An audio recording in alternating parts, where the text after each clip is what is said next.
तुर्भे परिसरातील शेतकरी कामगार पक्षाच्या उमेदवारांच्या प्रचारासाठी शेकापचे नेते विवेक पाटील आले होते। यावेळी त्यांनी मतदारांनी कौल दिल्यास झोपडपट्टी पुनर्वसनाचा प्रश्न मार्गी लावणार असल्याचं म्हटलंय।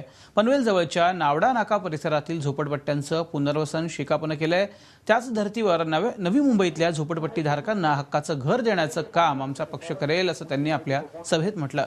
मात्र त्यासाठी मतदारांनी शेतकरी कामगार पक्षाच्या उमेदवारांना निवडून द्यावं असं आवाहन देखील विवेक पाटील यांनी केलं।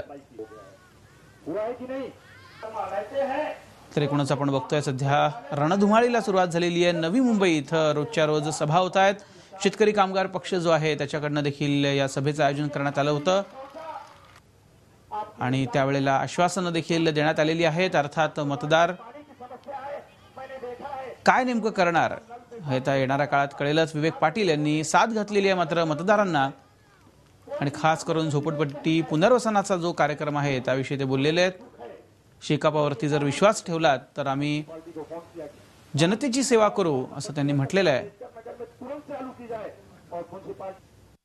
गरिबांसाठी काम ह्या महानगरपालिकेमध्ये कोणी करत नाही। अनेक प्रश्न आहेत, झोपडपट्टीचाच नाही, बाकीच्या वसाहतीमध्ये राहणाऱ्या गावातले राहणारे पण गरिबांचे काय काय प्रश्न आहेत त्या प्रश्नाकडे कुणाचंही लक्ष नाही। फक्त जागतिक दर्जाचं शहर म्हणजे पैसेवाल्यांचंच शहर असं केलं जाते। पण ह्या ठिकाणी मी जर संपूर्ण आता वार्डामध्ये फिरतो तर अल्प उत्पन्न गटातली लोक सुद्धा फार मोठ्या प्रमाणावर ह्या ठिकाणी राहतात। ट्रान्सपोर्टेशन तर ह्या झोपडपट्टीचा जो विषय आहे तो विषय हा मी कलीचा केलेला आहे। आम्हाला असं वाटतंय का लोक आम्हाला ह्याच्यातनं निश्चितपणे मतदान करतील, आमचे निवडून देतील।